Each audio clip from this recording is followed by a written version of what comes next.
السلام عليكم ورحمة الله. بسم الله الرحمن الرحيم. الحمد لله الذي هدانا لهذا وما كنا لنهتدي لولا أن هدانا الله.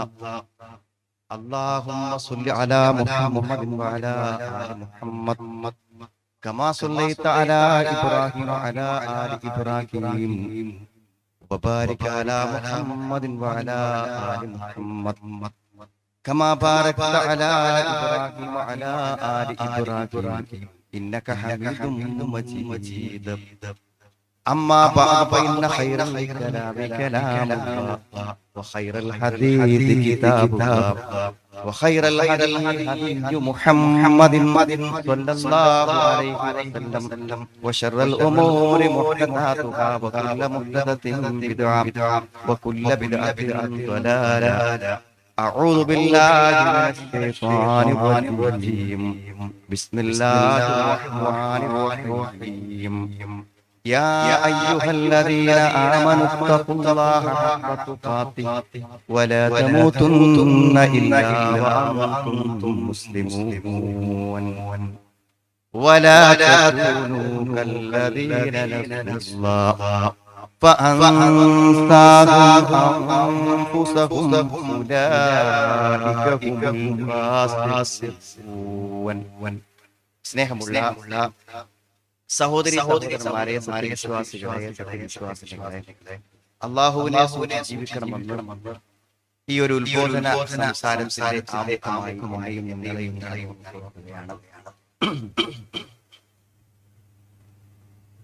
നമ്മുടെ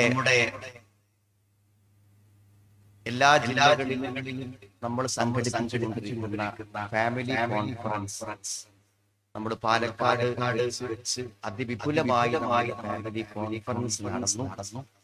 ആ കോൺഫറൻസിന് ശേഷം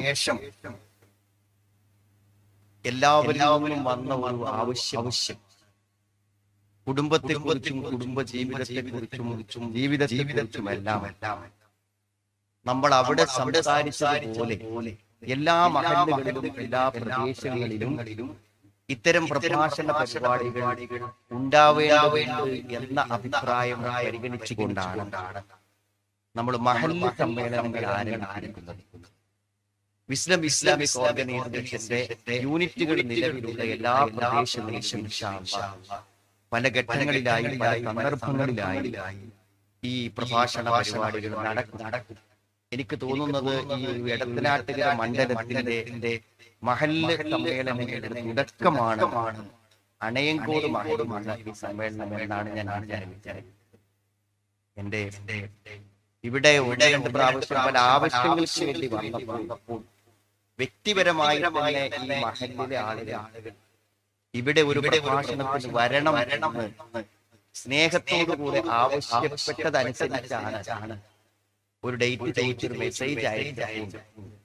ഇതിൽ നിന്നും ഒരു ഡേറ്റ് കണ്ടുപിടിച്ച് നമ്മുടെ അലി സാഹിബിനെ അറിയിച്ചത്.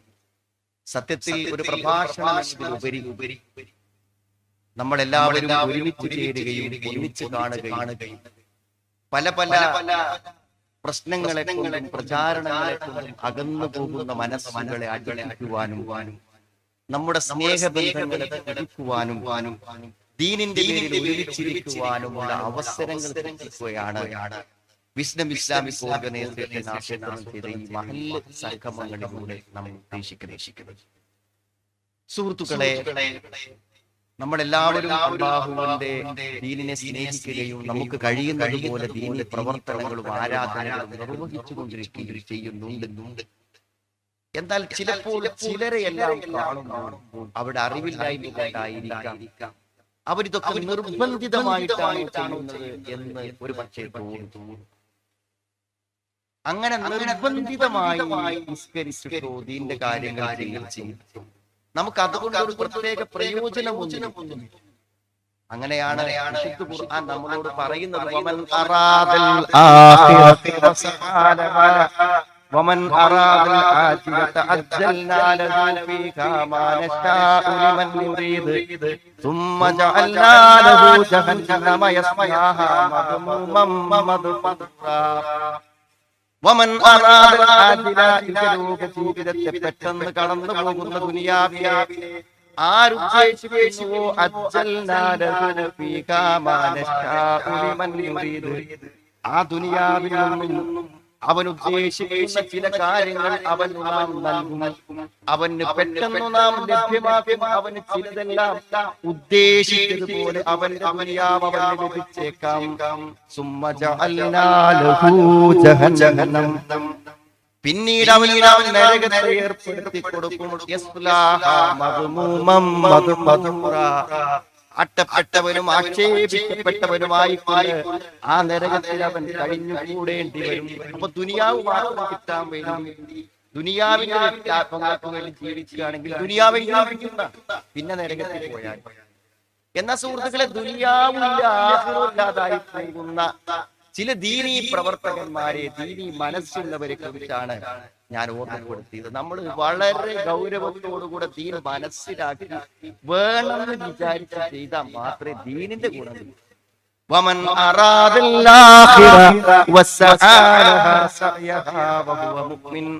ആർ പരലോകത്തെ ഉദ്ദേശിക്കുന്നു. അപ്പൊ ദീനിനെ ഉദ്ദേശിക്കാന്ന പരലോകത്തെ ഉദ്ദേശിക്കാനായി. പരലോകത്ത് വിജയിക്കാൻ വേണ്ടി, അവിടെ രക്ഷപ്പെടാൻ വേണ്ടി, അവിടെ നരകത്തിൽ പോകാതിരിക്കാൻ വേണ്ടി നിസ്കരിക്കാൻ വേണ്ടി, അതിനുവേണ്ടി ഇസ്ലാമിന്റെ വേഷവിധാനങ്ങൾ സ്വീകരിക്കാം, അതിനുവേണ്ടി ഹറാമുകളെയും ഹലാലുകളെയും ശ്രദ്ധിക്കുക. അങ്ങനെ വിശ്വാസിയായി പരലോകത്തെ വിചാരിച്ച് അതിന് ചെയ്യേണ്ട കാര്യങ്ങൾ പഠിച്ചു മനസ്സിലാക്കി ചെയ്യേണ്ട പോലെ ചെയ്താൽ വമൻ അറാദല്ലാഹിറ വസഅലഹാ സഅയഹാ വഹുവ മുഅ്മിൻ ഫഉലൈക കാന സഅയുഹും മഷ്കൂറാ. അവരുടെ അധ്വാനങ്ങളും അവരുടെ പ്രവർത്തനങ്ങളും നന്ദിയോടുകൂടെ സ്വീകരിക്കപ്പെടും. എന്റെ സുഹൃത്തിന്റെ വാപ്പ മരിച്ചപ്പോൾ സുന്നി പള്ളിക്കാണ് ജനാസ കൊണ്ടുപോകാൻ. അപ്പൊ പള്ളി കമ്മിറ്റിക്കാര് പറഞ്ഞു, ഞങ്ങൾക്ക് 6 കൊല്ലത്തെ വരിസംഖ്യ തരാൻ. ആ വരിസംഖ്യ തന്നാലുള്ളൂ കട്ടില് തരിക. കട്ടില് കിട്ടണമെങ്കിൽ 6 കൊല്ലത്തെ വരിസംഖ്യ ഒന്നിച്ചാണ്. അപ്പൊ ഒരു വരിസംഖ്യ കൊടുക്കാൻ മടി ഉണ്ടായിട്ടില്ല. ഒരു ആ പള്ളിക്കൊക്കെ അല്ല പോലും, ഒരു നമ്മളെ പള്ളിക്കൊക്കെ വേണം. അതുകൊണ്ട് അവിടെ വരിസംഖ്യയും കാര്യങ്ങളൊക്കെ കൊടുക്കും. അവിടെ മയ്യത്തുകാരല്ലാത്തത് കൊണ്ട് എന്ത് ചെയ്യും, മരിച്ചിട്ട് അങ്ങോട്ട് കൊണ്ടാകാൻ നിന്നപ്പോ അവര് പറഞ്ഞു കൊടുക്കണം. ഇങ്ങനെ വരിസംഖ്യ നിർബന്ധപൂർവ്വം പള്ളി കമ്മിറ്റി വാങ്ങുന്ന ചില ആൾക്കാർ ഓലെന്താ വെച്ചാൽ മഹലിൽ താമസിക്കും, അതിന്റെ ആൾക്കാരൊക്കെ, പക്ഷെ പള്ളിക്ക് നിസ്കരിക്കാൻ പോകൂല, അതിന്റെ കാര്യങ്ങളൊന്നും ചെയ്യൂല. ഇവര് പോകാത്തത് മുജാഹിദായതുകൊണ്ടാണ്. നമ്മുടെ നാട്ടിൽ പല ആൾക്കാർക്കും എന്താണ് ജുമാക്ക് പോകാനും നിസ്കരിക്കാനും പോകാനും വരെ മഹല്ലിൽ പോകൂല. അപ്പൊ എനിക്ക് തോന്നുന്ന അടുത്ത ഭാവിയിലൊക്കെ അടുത്ത നാട്ടിലെ മഹല്ലുകളിലും ചിലപ്പോ അങ്ങനെ സംഭവിക്കും. മയ്യത്തും കട്ടിക്കിടണമെങ്കിൽ എന്ത് ചെയ്യണം, നിസ്കരിക്കാൻ വരണം എന്ന് പറയേണ്ട ഒരു ഘട്ടത്തിലേക്ക് ആളുകൾ വഴിമാറി പോവാതിരിക്കാനാണ് നമ്മൾ യഥാർത്ഥത്തിൽ ദീന്റെ കാര്യങ്ങൾ നമ്മൾ അതിന്റെ അടിസ്ഥാനത്തിൽ പറഞ്ഞ് മനസ്സിലാക്കി ആളുകളെ ദീനിനോടൊപ്പം നിർത്തുന്നത്. സുഹൃത്തുക്കളെ, ഞാൻ ഇങ്ങനെ ഒരു തുടക്കം തുടങ്ങാൻ കാരണം ദീനെ കൊണ്ടുള്ള പ്രയോജനം, ദീൻ ഇല്ലാതിരുന്നാലുള്ള ബുദ്ധിമുട്ട്, അത് ശരിക്കും ഉൾക്കൊണ്ടാൽ ഈ ദീനിനെക്കാളും പ്രിയപ്പെട്ട ഒന്ന് നമുക്ക് ഉണ്ടാവില്ല. ഈ ദീനിനെക്കാളും പ്രിയപ്പെട്ട ഒന്ന് നമുക്ക് ഉണ്ടാവില്ല. ഞാൻ അങ്ങോട്ട് കേറുന്ന സമയത്ത് ഫോണ് ഞാൻ അറ്റൻഡ്, അപ്പൊ അതിന്റെ രാവിലെ വിളിച്ച ഫോണാണ്. അപ്പൊ ഞാൻ പിന്നെ വിളിക്കാൻ വേണ്ടി പറഞ്ഞിട്ട് അവരിപ്പോ പരിപാടിക്ക് വിളിക്കാൻ വിളിക്കും. എന്താണ് അവരുടെ പ്രശ്നം അറിയുന്നത്? അവിടെ പ്രശ്നമൊന്നുമില്ല. അവരുടെ ഭർത്ത 15 കൊല്ലായിട്ട് വൈവാഹിക ജീവിതം നയിക്കുന്ന ആളാണ്, ഒരു സഹോദരിയാണ്, പെണ്ണാണ്. അപ്പൊ അവൾക്ക് അവളുടെ ഭർത്താവിൽ നിന്ന് ഒരിക്കലും മുന്നോട്ട് പോകാൻ പറ്റാത്ത ബുദ്ധിമുട്ടുകളാണ്. എന്താ ബുദ്ധിമുട്ട്? അയാൾ എല്ലാ സമയത്തും മറ്റു പല പെണ്ണുങ്ങളുമായിട്ട് പോണം, അതേപോലെ തന്നെ അഭിനന്ദ. അവസാനം മടുത്ത് കുട്ടികളെ എടുത്തിട്ട് അവള് പോകുന്നത്. അപ്പൊ അവൾക്ക് എന്താ സംശയം ഒന്നുമില്ല.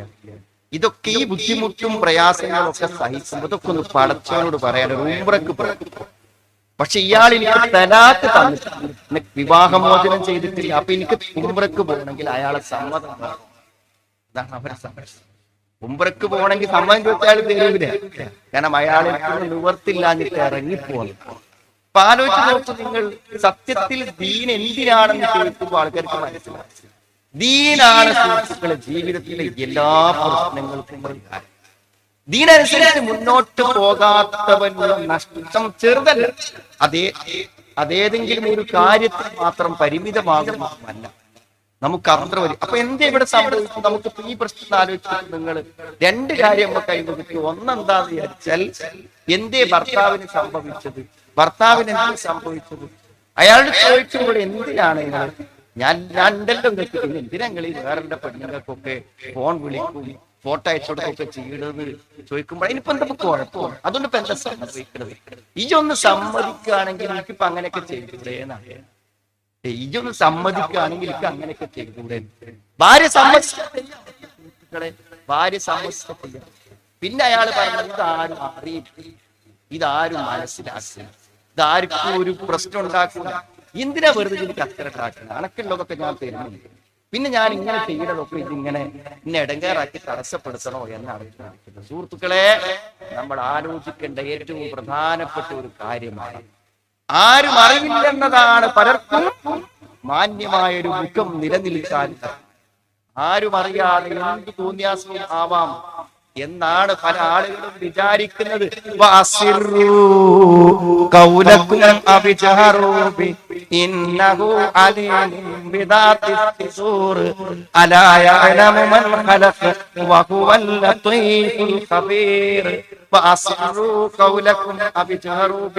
നിങ്ങളുടെ വാക്കുകളെ നിങ്ങൾ പരസ്യമാക്കിയാലും രഹസ്യമാക്കിയാലും എല്ലാ രഹസ്യങ്ങളും അല്ലാഹു അറിയും. എല്ലാം സൂക്ഷ്മമായി അറിയുന്നതിൽ കൂടെ ജ്ഞാനിയാണവൻ.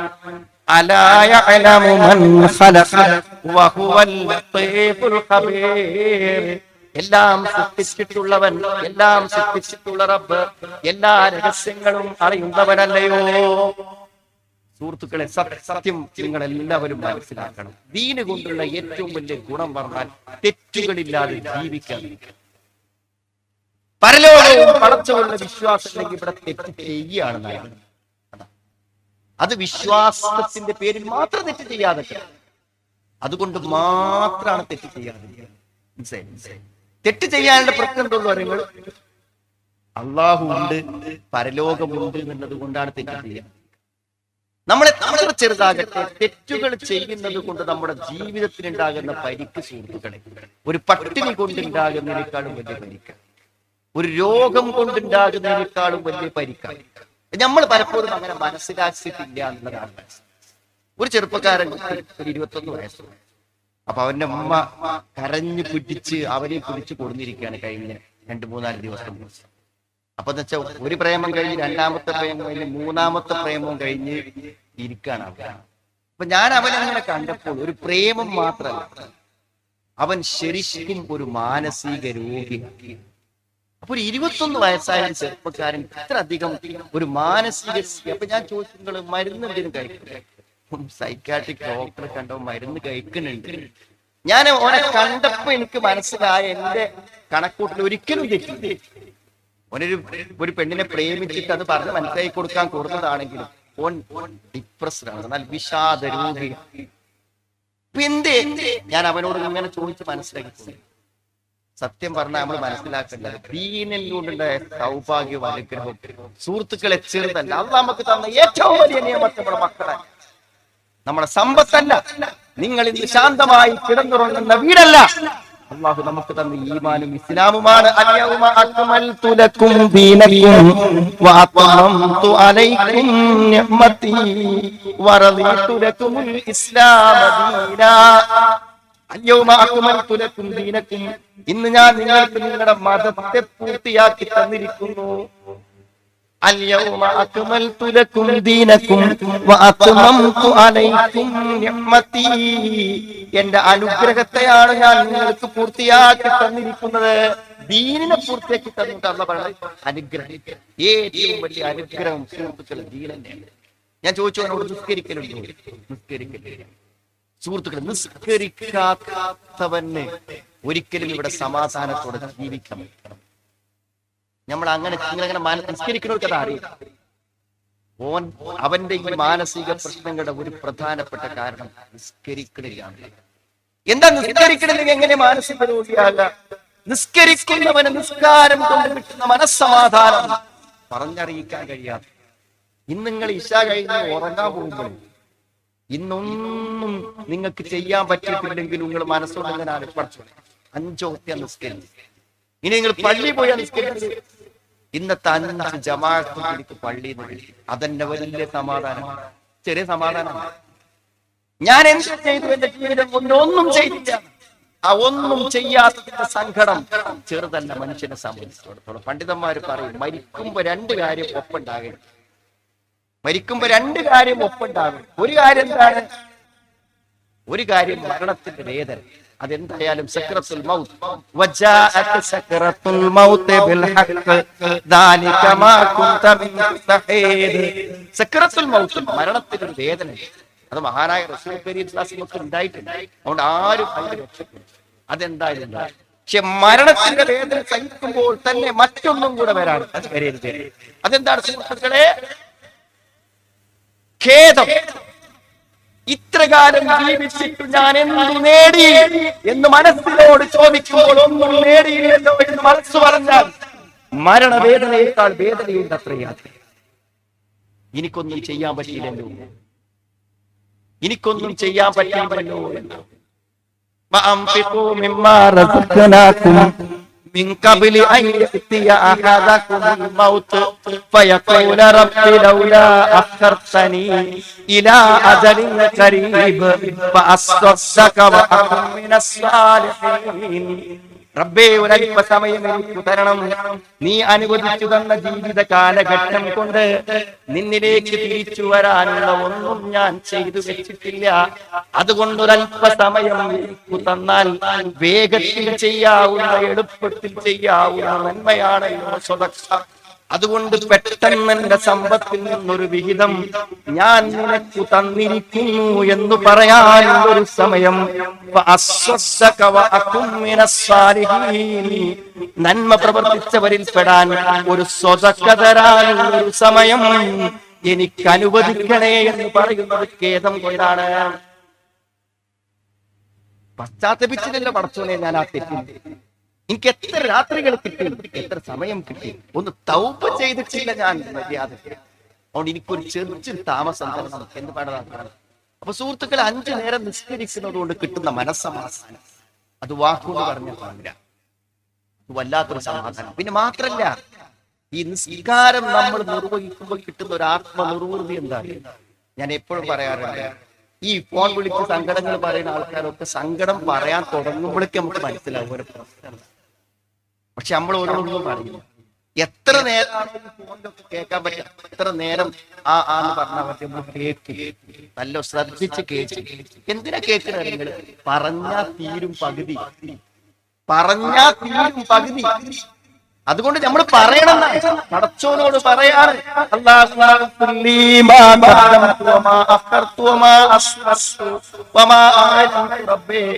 ചെയ്തിട്ടുണ്ടൊട്ടേറെ തെറ്റുകൾ പരസ്യമായി ചെയ്തു, രഹസ്യമായി ചെയ്തു, കണക്കില്ലാതെ ചെയ്തു, നിയന്ത്രണമില്ലാതെ ചെയ്തു. ഇതൊക്കെ നീ എനിക്ക് പുറത്തു തരണേ. اللهم إني ظلمت نفسي ظلما كثيرا ولا يغفر الذنوب إلا أنت فاغفر لي. എനിക്ക് നീ പുറത്തു തരണം റബ്ബേ, കണക്കില്ലാത്ത പാപങ്ങൾ ഞാൻ ചെയ്തു. പടച്ചവനോട് ഇങ്ങനെ നേർക്ക് നേരെ സംഭാഷണം നടത്താൻ അർത്ഥമറിഞ്ഞൊന്ന് നിസ്കരിച്ചു നോക്ക് സുഹൃത്തേ, വല്ലാത്തൊരു സമാധാനം കിട്ടാൻ മനസ്സറിഞ്ഞ്. നിസ്കാരം നമുക്ക് കിട്ടുന്ന ആശ്വാസവും സമാധാനവും ചെറുതല്ല. അപ്പൊ നിസ്കരിക്കണില്ലേ ചെറുപ്പക്കാരൻ? നിസ്കരിക്കാത്ത അവനൊരു മാനസിക രോഗിയായിട്ട് എനിക്കൊരു അത്ഭുതം. സുഹൃത്തുക്കളൊക്കെ തീരും 5 നേരം നിസ്കരിച്ച തീരും. മനസ്സിലായില്ലേ? അള്ളാഹിനോടൊന്ന് പറഞ്ഞാൽ തീരും. കുടുംബ ജീവിതം കൊണ്ട് നരകയാതന ആ സഹോദരി പറഞ്ഞത് 2ാമത്തെ കാര്യം, എനിക്കൊന്ന് ഹറമ് പോയിട്ട് ആ ക്യാബിന്റെ അടുത്ത് ഇരുന്നിട്ട് പടച്ചോനോടൊന്ന് പറയാ. അതാണ് നിന്റെ മുന്നിലുള്ള ഒരു പരിഹാരം. ഒന്ന് പറയാ, റബ്ബിനോടൊന്ന് പറയാ, റബ്ബേ നല്ലൊരു ജീവിതം താ എന്ന് അള്ളാഹുവോടൊന്ന് പറയാൻ എനിക്കൊന്ന് പോകണം. സുഹൃത്തുക്കളെ, നിസ്കാരം കൊണ്ടുവരുന്ന മനസ്സാണ്. അപ്പൊ തെറ്റുകൾ ചെയ്യാതെ ജീവിക്കുക എന്ന് പറഞ്ഞാൽ അതാണ് നമ്മുടെ ജീവിതത്തിലെ ഏറ്റവും വലിയ സൗഭാഗ്യം. അപ്പൊ നമ്മൾ തെറ്റ് ചെയ്യാത്തത് നമ്മൾ ഈ ദീനിലുള്ളത് കൊണ്ടാണ്, നമ്മുടെ അള്ളാഹുവിൽ വിശ്വാസം ഉള്ളത് കൊണ്ടാണ്, പരലോകത്തിൽ വിശ്വാസം ഉള്ളത് കൊണ്ടാണ് നമ്മൾ തെറ്റ് ചെയ്യുന്നത്. തെറ്റു ചെയ്യാതെ ജീവിക്കുന്നത് കിട്ടുന്ന മനസ്സാണ്. അപ്പൊ പലപ്പോഴും നമ്മക്കൊക്കെ കുറച്ചൊക്കെ സ്വകാര്യമായിട്ട് അതും ഇതൊക്കെ നമ്മളെ മനസ്സിൽ കൂടി വന്നു പോകുമ്പോൾ സുഹൃത്തുക്കളെ സൂക്ഷിക്കണം. അതൊക്കെ വലിയ നഷ്ടമാണ്. നബിനോട് ചോദിച്ചില്ലേ ഒരാൾ വന്നിട്ട്, ഈ തെറ്റെന്താണ് നബി? പുണ്യം എന്താണ്, ബിർറെന്താണ്, നബി തെറ്റിന് കൊടുത്ത നിർവചനം എന്താ? നിങ്ങള് പരലോകത്തുനിന്ന് കുറ്റം കിട്ടുന്നത്, നരകം കിട്ടുന്നത് എന്നല്ല നിർവചനം കൊടുത്തത്. പിന്നെന്താ? മനസ്സിന് ഇടഞ്ഞേടുന്ന, ഒരു തെറ്റും മനസ്സിന് ബുദ്ധിമുട്ടുണ്ടാക്കാത്ത ഒരു തെറ്റുമില്ല. ഒരു നോട്ടം പിഴച്ചാൽ ഇബ്ലീസ് ഒരു അമ്പാണ് മനസ്സിലേക്ക്. ഇബ്ലീസിന്റെ ഒരു അസ്ത്രമാണ്, അമ്പാണ് മനസ്സിൽ. ഒരു നോട്ടം പിഴച്ചാൽ അന്നത്തെ ദിവസം മുഴുവൻ വേദനയാവാൻ ഒരു തെറ്റിന്റെ അംശം മതി. അത്രയും ഒരു ചെറിയ തെറ്റു മതി ഒരു ദിവസം മുഴുവൻ നമ്മുടെ സ്വസ്ഥതയും സമാധാനവും നഷ്ടപ്പെട്ടു. അപ്പൊ എന്റെ സുഹൃത്തുക്കളെ, ദീനോടുള്ള ഗുണം, തെറ്റുകളിൽ നിന്ന് മാറി നിന്ന് നമ്മൾ ജീവിക്കുന്നു.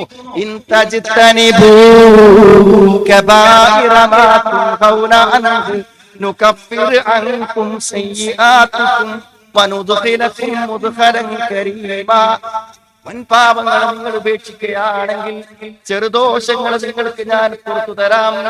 എന്നിട്ട് ഏറ്റവും മാന്യമായ സ്ഥാനത്ത് സ്വർഗത്തിൽ നിങ്ങളെ ഞാൻ പ്രവേശിപ്പിക്കുകയും ചെയ്യാം. ചെറിയ തെറ്റൊക്കെ അള്ളാഹു കൊടുത്തിരുന്നു. വലിയ തെറ്റുകളിൽ നിന്ന് മാറി സമാധാനത്തോടെ ജീവിക്കാം.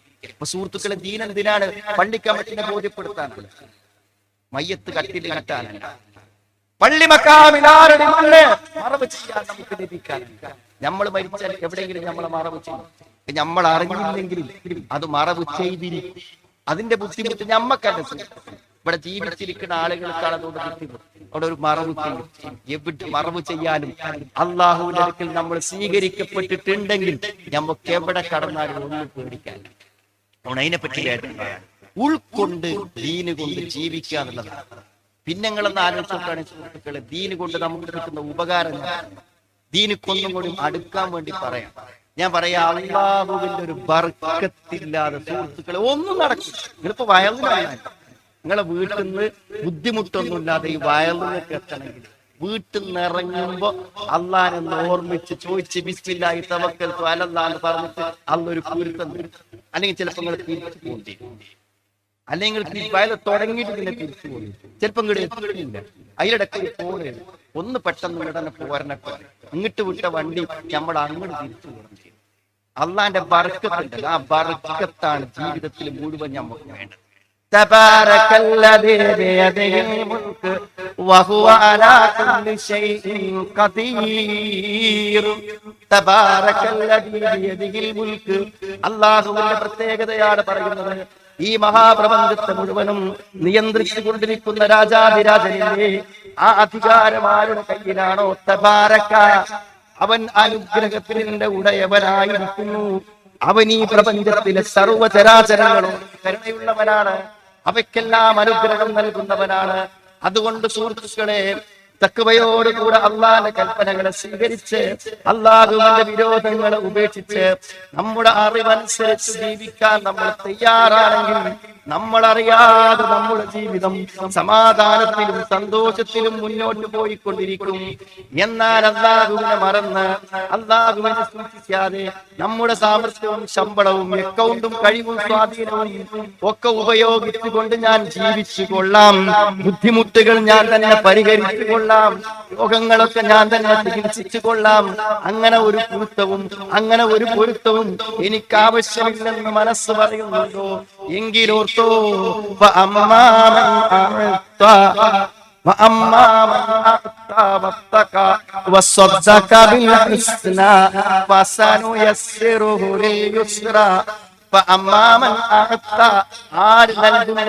എന്തുകൊണ്ടാണ് അവൻ നൽകുന്നത്? എന്റെ സമ്പത്ത് മുഴുവനും എടുത്തു വെച്ചു ഞാൻ എന്റെ ജീവിതത്തിൽ ഉപയോഗിച്ചാലും പണത്തിന്റെ ഉപയോഗം എനിക്കുണ്ടാവില്ല.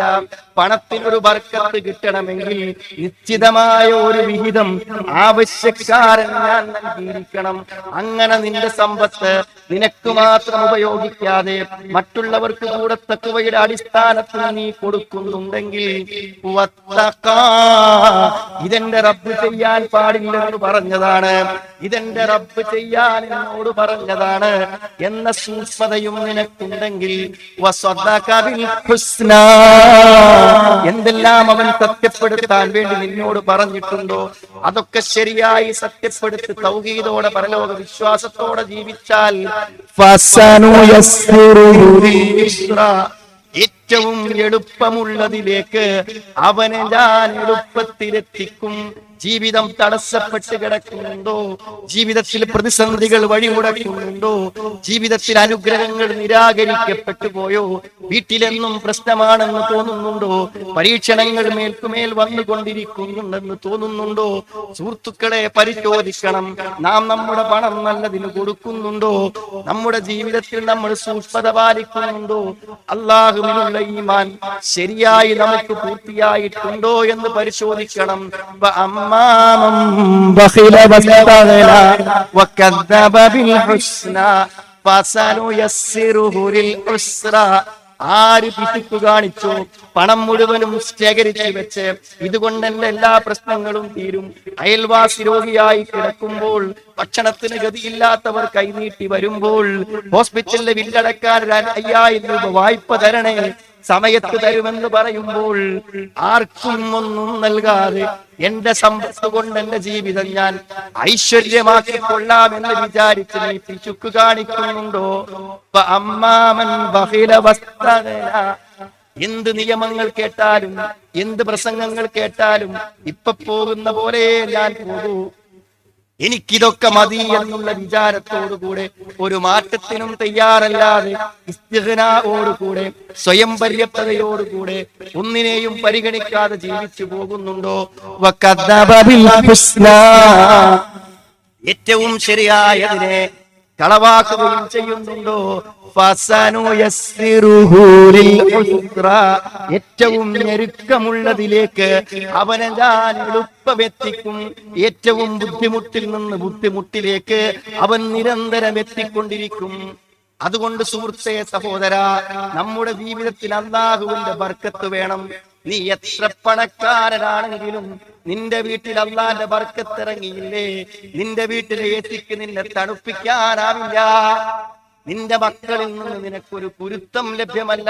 മറ്റൊരു ചെറുപ്പക്കാരന്റെ കൈപിടിച്ച്, മറ്റൊരു സാഹചര്യത്തിൽ വളർന്നവന്റെ കൈപിടിച്ച് ഇന്നലെ വരെ നമ്മൾ കാത്തു സൂക്ഷിച്ച് നമ്മുടെ പൊന്നോമന മകളെ ഏൽപ്പിച്ചു കൊടുക്കുമ്പോൾ, അല്ലെങ്കിൽ നമ്മുടെ പൊന്നോമന മകന് ഒരു പെണ്ണിനെ കണ്ടെത്തി ഇനി മുതൽ അവന്റെ ജീവിതത്തിന്റെ എല്ലാമായി അവൾ കൂടെ ഉണ്ടാകണമെന്ന് ആഗ്രഹിക്കുമ്പോൾ നാം മനസ്സിൽ തട്ടിപ്പറയുന്നത് ബാറക്കല്ലാഹു ലക്കുമ, അല്ലാഹു നിങ്ങൾക്ക് ബർക്കത്ത് തരട്ടെ എന്നാണ്. ആ ബർക്കത്തിലുണ്ട്, ആ വാക്കിലുണ്ട് മക്കൾക്ക് വേണ്ടതെല്ലാം. ആ ബർക്കത്ത് കൊണ്ടാണ് അവൾ ആ വീട്ടിൽ സമാധാനത്തോടെ കഴിഞ്ഞത്. ആ ബർക്കത്ത് കൊണ്ടാണ് അവനിൽ നിന്ന് അവൾക്കൊരു സമാധാന ജീവിതം കിട്ടിയത്. ആ ബർക്കത്ത് കൊണ്ടാണ് അവൾക്കൊരു കുഞ്ഞു ജനിച്ചത്. ആ ബർക്കത്ത് കൊണ്ടാണ് അവർ സന്തോഷത്തോടുകൂടി രണ്ടാളും ദാമ്പത്യം നയിക്കുന്നത്. ഈ ബർക്കത്ത് ജീവിതത്തിൽ നിരാകരിക്കപ്പെട്ടാൽ നിന്റെ ജോലി കൊണ്ട് എന്തു പ്രയോജനം? നിന്റെ ആരോഗ്യം കൊണ്ട് എന്തു പ്രയോജനം? നിന്റെ സമ്പത്ത് കൊണ്ട് എന്തു പ്രയോജനം? നിന്റെ വീട് കൊണ്ട് എന്തു പ്രയോജനം? അള്ളാഹുവിന്റെ ബർക്കത്താണ് പ്രധാനം. അത് ദീന് കൊണ്ടല്ലേ സുഹൃത്തുക്കളെ ലഭിക്കൂ. ആ ദീനല്ലേ നമ്മുടെ ജീവിതത്തിലെ ഏറ്റവും വലിയ ഭാഗ്യം. ആ ദീനിൽ എത്തിപ്പെട്ടതല്ലേ അള്ളാഹു നമുക്ക് തന്ന ഏറ്റവും വലിയ അനുഗ്രഹം. നമ്മൾ അങ്ങനെ മനസ്സിലാക്കിയിട്ടാണ് സുഹൃത്തുക്കളെ നിസ്കരിക്കാൻ പള്ളികൾക്ക് പോണത്? അങ്ങനെ മനസ്സിലാക്കിയിട്ടാണോ നമ്മൾ സുജൂദ് ചെയ്യണത്? അള്ളാഹിന്റെ ദീന് കൊണ്ട് നമുക്ക് കിട്ടുന്നത് നിങ്ങൾ ആലോചിക്കണം. പരീക്ഷണങ്ങൾക്ക് മേലെ പരീക്ഷണം വരുമ്പോൾ ദീനിന്റെ വില മനസ്സിലാവും. ദീനിന്റെ വില മനസ്സിലാവും. ഇന്നലെ ഒരു സഹോദരി, പെൺകുട്ടി, ഒരു മെഡിക്കൽ വിദ്യാർത്ഥി മരണപ്പെട്ട് ഒരു പക്ഷെ നിങ്ങൾ കണ്ടു, വയനാട്ടിൽ ബൈക്ക് ആക്സിഡന്റ്. പാപ്പ ജയിലിലാണെന്നാണ് നമ്മൾ പത്രത്തിൽ കണ്ടത്. അതിന് മുന്നൊരു ബ്രദർ മരണപ്പെട്ടു പോയിട്ടു. ആ വീട് മുറ്റം, ആ മരിച്ചതിന് ശേഷമുള്ള വീട് മുറ്റം കണ്ടു. ആ പിതാവിന്റെ വാക്കുകൾ 3 ദിവസത്തേക്ക് പരോള് കിട്ടി വീട്ടിൽ വന്നിരിക്കുകയാണ്. മകളുടെ ജനാസക്ക് ഇമാമത്ത് നിൽക്കുകയാണ്. ഇതൊക്കെ എങ്ങനെ സഹിക്കുമെന്ന് ആലോചിച്ചു. സഹിക്കാൻ പറ്റും? അയാളൊരു വോയിസ് ഞാനെന്ത് കേട്ടു. ആ പിതാവിന്റെ വോയിസ്, എൻ്റെ മോൾക്ക് അല്ലാഹ് ഷഹാദത്ത് കൊടുക്കട്ടെ, അവൾ എത്ര മനോഹരമായി ഖുർആൻ ഓതും, നല്ല കുട്ടിയാണ്, അവളെല്ലാം നിസ്കരിക്കും. എന്തേ സുഹൃത്തുക്കളെ, അവള് മെഡിസിന് പഠിക്കുകയാണ്. പക്ഷേ ഖബറിലേക്ക് ഇറക്കി വെക്കുമ്പോൾ മനസ്സിന്റെ സന്തോഷം അവൾ ഡോക്ടറാണല്ലോ എന്നുള്ളതല്ല, അവൾക്ക് ഖുർആൻ ഓതാൻ അറിയല്ലോ എന്നുള്ളതാണ്. അതാ മനസ്സിന്റെ സമാധാനം. അവൾ നിസ്കരിച്ചിരുന്നല്ലോ എന്നതാണ് മനസ്സിന്റെ സമാധാനം. ജീവിത പ്രതിസന്ധികളിൽ പിടിച്ചു നിൽക്കാൻ ഈ ദീന് കൊണ്ടല്ലാതെ പറ്റുമോ സുഹൃത്തുക്കളെ? ദീന് കൊണ്ടല്ലാതെ പറ്റൂല. ദീനിന്റെ പ്രയോജനം അതാണ്.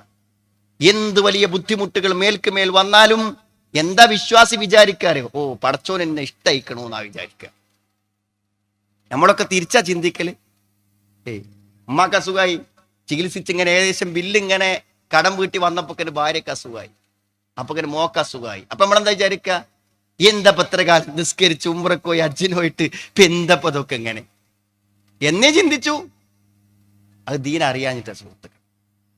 അള്ളാഹു ഒരടിമയെ ഇഷ്ടപ്പെട്ടാൽ അജ്ജലലഹുൽ ഉഖൂബ. അള്ളാഹ്ക്ക് ഒരാളെ ഇഷ്ടായാൽ അള്ള എന്ത് ചെയ്യുന്ന നിങ്ങള് നല്ല പരീക്ഷണങ്ങളും ബുദ്ധിമുട്ടുകളും ശിക്ഷകളും കൊടുക്കും. എന്തിനാണത് കൊടുക്കണ കാര്യങ്ങള്? എന്തിനാ കൊടുക്കണ കാര്യങ്ങൾ? കാരണം ഇവിടുത്തെ വേദനകൾ മനുഷ്യന് സഹിക്കാൻ പറ്റും. ഇവിടെ എത്ര വലിയ വേദന വന്നാലും സഹിക്കാൻ പറ്റും. ഭയങ്കര മൈഗ്രെയിന്റെ തലവേദന വന്നാൽ ഒരു ഗുളിക വാങ്ങി കഴിച്ചാൽ കുറച്ചു നേരം അത് മനസ്സിലായി. വല്ലാതെ സഹിക്കാത്ത വേദന വന്നാൽ ബോധം കെട്ട് താഴെ വീഴും, പിന്നൊന്നും അറിയില്ല. എല്ലാറ്റിനും പരിഹാരമാണ്. എന്താ നിങ്ങൾ ആലോചിച്ചിട്ട് നിങ്ങൾ പരലോകത്തെ ശിക്ഷകളിൽ സുഹൃത്തുക്കളെ ഒരു പരിഹാരമില്ല. ഒരു പരലോകത്തെ ഒരു വേദന തന്റെ അടിമക്ക് കൊടുക്കരുതേ എന്നാണ് ഒരാളോട് ഇഷ്ടണ്ടായ അള്ള വിചാരിക്കുക. മരിച്ചു കഴിഞ്ഞാൽ ഓനൊരു ശിക്ഷയും കൊടുക്കരുത് എന്ന്. അപ്പൊ അതിനെന്താ അർത്ഥം ചെയ്യുക? കുറച്ചൊക്കെ തെറ്റ് ചെയ്തവർക്ക് ഇവിടുന്ന് സഹിക്കാവുന്ന ചില പരീക്ഷണങ്ങൾ കൊടുക്കും. അപ്പോ വിശ്വാസമില്ലാത്തവൻ എന്ത് ചിന്തിക്കും? എന്തേ ഇപ്പൊ നിസ്കരിച്ചിട്ട്, എന്തേ ഇപ്പൊ നോമ്പോറ്റിട്ട് 6 നോമ്പും കൂടി നോറ്റ്, എന്നിട്ട് ഇപ്പൊ എന്തേ കിട്ടി എന്ന് ചിന്തിക്കൂല. അള്ള പ്രയാസങ്ങളും ബുദ്ധിമുട്ടും വരുന്ന അവനെ ശുദ്ധീകരിച്ചു വിടുക. ഒരു തെറ്റുമില്ലാത്തവനായി അവനെ മരിപ്പിച്ച് കൊണ്ടുപോവാൻ അള്ളാഹു പരീക്ഷണങ്ങൾ തരും. വയസ്സാകുമ്പോ അസുഖങ്ങളും ബുദ്ധിമുട്ടുകളൊക്കെ ഇങ്ങനെ വരും. അപ്പൊ നമ്മളെങ്ങനെ എന്താ കുട്ടികളെ എന്ന് പറയില്ല സുഹൃത്തുക്കളെ. എത്ര വേദനകൾക്കുണ്ടോ, മാറാത്ത വേദന ഉണ്ടോ, ആ ഓരോ വേദനകളും പരലോകത്തെ ശിക്ഷ ഒഴിവാകാനുള്ള കാരണമാണെന്ന് ആലോചിച്ച് നോക്കൂ സുഹൃത്തുക്കളെ. എന്താ പരലോകം? ഹൽ അതാക ഹദീസുൽ ഗാശിയ വുജൂഹും യൗമഇദിൻ ഖാശിയ അമിലത്തുൻ നാസിബ. ആ രണ്ട് വാക്കിന്റെ അർത്ഥം മാത്രം മതി. അമിലത്തുൻ നാസിബ, അധ്വാനിക്കുന്നവരാണ്, ക്ഷീണിച്ചവരാണ്. എന്തധ്വാനം? നരകത്തോട് മല്ലടിച്ച് പരലോകത്തിന്റെ പ്രതിസന്ധികളോട് ഏറ്റുമുട്ടി അവിടുത്തെ വേദനകൾ സഹിച്ച് കുഴങ്ങിയിരിക്കയാണ്. അധ്വാനിക്കുന്നവരാണ്, ക്ഷീണിച്ചവരാണ്. എന്തധ്വാനമാണ് പരലോകത്ത് ചെയ്യുന്നത്? പരലോകത്തെ പ്രതികൂലതകളെയും ശിക്ഷകളെയും താങ്ങാനാകാതെ സഹിക്കാനാവാതെ കുഴങ്ങിയിരിക്കയാണവർ.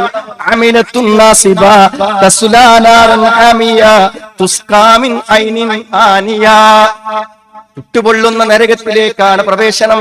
ദാഹിച്ചവശമാകുമ്പോൾ കുടിക്കാൻ തരുന്നതോ ചുട്ടുപൊള്ളുന്ന പാനീയങ്ങളാണ് കുടിക്കാൻ കൊടുക്കുന്നത്. ആ നരകത്തിന്റെ പരിസരത്ത് പോലും എത്താതെ രക്ഷപ്പെടാൻ ഇവിടുത്തെ വേദനകൾക്കും ഇവിടുത്തെ അസുഖങ്ങൾക്കും ഇവിടുത്തെ ക്യാൻസറുകൾക്കും ഇവിടുത്തെ കിഡ്നി ഫെയിലിയറുകൾക്കും സാധിക്കുമെങ്കിൽ ആ വേദനകൾ സഹിച്ചാൽ എന്താ, ആ ബുദ്ധിമുട്ടുകൾ സഹിച്ചാൽ എന്താ എന്നൊരു വിശ്വാസി ചിന്തിക്കും. പ്രതിസന്ധികളിൽ ഒരു പേടിയില്ല സുഹൃത്തുക്കൾ. എന്ത് പേടിയാണുള്ളത് പ്രതിസന്ധികളിൽ? ഏത് പ്രതിസന്ധിയിലും നമുക്ക് പിടിച്ചെടുക്കാൻ പറ്റും. അപ്പൊ ആൾക്കാരൊക്കെ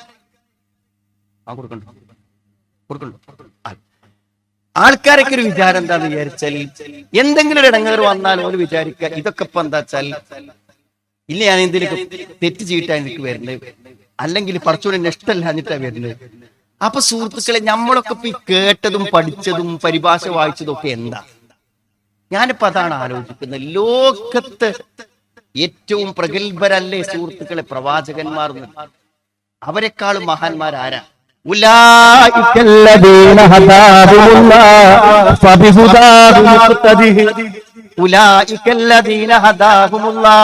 അല്ലാഹു സന്മാർഗത്തിലാക്കിയവരാണവർ.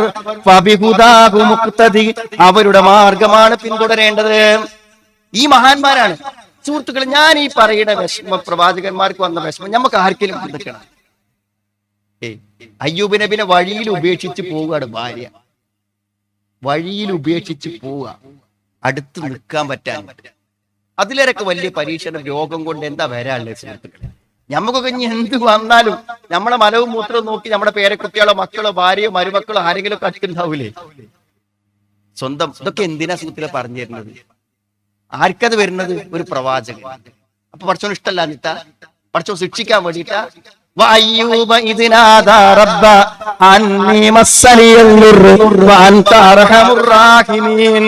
രോഗം വരുന്നവരാലോചിക്കണം അയ്യൂബ് നബിയെ കുറിച്ച്. പരമകാരുണ്യകനും കരുണ ചെയ്യുന്നവരിൽ അങ്ങേയറ്റത്തെ കാരുണ്യവാനാണ് റബ്ബേ എന്ന്. രോഗം വന്ന് എല്ലാവരും ഉപേക്ഷിക്കപ്പെട്ടപ്പോഴും റബ്ബിനെ കുറിച്ച് പറഞ്ഞത് അൻത അർഹമുർ റഹീമീൻ, കരുണ ചെയ്യുന്നവരിൽ മഹാകാരുണ്യവാനേ എന്നാ പറഞ്ഞത്. എന്നല്ലേ സുഹൃത്തുക്കളെ പറഞ്ഞത്? ജീവിത പരീക്ഷണങ്ങളും പ്രതിസന്ധികളും പ്രവാചകന്മാർക്ക് വന്നതിന്റെ ഒരു അംശം നമുക്ക് വന്നിട്ടുണ്ട് സുഹൃത്തുക്കളെ. അപകടം പറ്റി മറന്നു കിടക്കുന്ന ആൾക്കാർ പറയും ലോകത്തെ ഏറ്റവും വലിയ അപകടമാണ് യൂനുസ് നബി അലൈഹി സ്വലാം പറ്റിയത്. മത്സ്യത്തിന്റെ വയറ്റിൽ കടലിൽ വീഴുക എന്നുള്ളതിന്റെ പേടിയല്ലേ? മത്സ്യം വിഴുങ്ങൂടി ചെയ്താൽ എന്തേക്കാര അവസ്ഥ അല്ലെ? പക്ഷെ എന്താ, അവരൊന്നും പ്രതീക്ഷ കൈവിട്ടില്ല. അവരൊന്നും അള്ളാഹുവിനെ കുറിച്ച് തെറ്റായത് വിചാരിച്ചില്ല. ചീത്ത വിചാരം അവരുടെ മനസ്സുകളെ സ്പർശിച്ചില്ല. അപ്പോഴൊക്കെ അവർ പറഞ്ഞു ഇന്ന റബ്ബീ സയഹ്ദീൻ, എന്റെ റബ്ബ് എനിക്കൊരു വഴി കാണിച്ചു തരും. കുടുങ്ങുക എന്ന് പറഞ്ഞാൽ അതിന്റെ അപ്പുറത്തേക്ക് ഒരു കുടുക്കല്ല. അപ്പോൾ ഓലെന്താ പറഞ്ഞ നിങ്ങള് പടച്ചോനൊരു വഴി ഉണ്ടാക്കി തരുന്ന പറഞ്ഞു. മൂസാ നബി അലൈഹി സ്വലാം കുടുങ്ങിയില്ലേ? അങ്ങാടിയിൽ വന്നപ്പോ കൈകൊണ്ടൊന്ന് താങ്ങിയപ്പോ ഒരു കിബുത്തി മരിച്ചു. കിബുത്തി മരിച്ചപ്പോൾ മൂസാ നബിക്ക് വിവരം കിട്ടി, കൊല്ലാൻ തീരുമാനിച്ചു കഴിഞ്ഞു. എന്തായാലും കൊല്ലും. ഇനി എന്താ ചെയ്യാ? എന്തായാലും ഇവിടെ നിന്നാ മരിക്കും. ഇവിടുന്ന് പോയാ എങ്ങടെ പോവുക? എന്നാലും ഇവിടെ നിൽക്കുന്നേക്കാൾ നല്ല പോകലാണെന്ന്. അങ്ങനെ അദ്ദേഹം ഹിജ്റ പോണത്. ആ സമയത്ത് അദ്ദേഹം പറഞ്ഞ വാക്കാണ് എന്താണ്?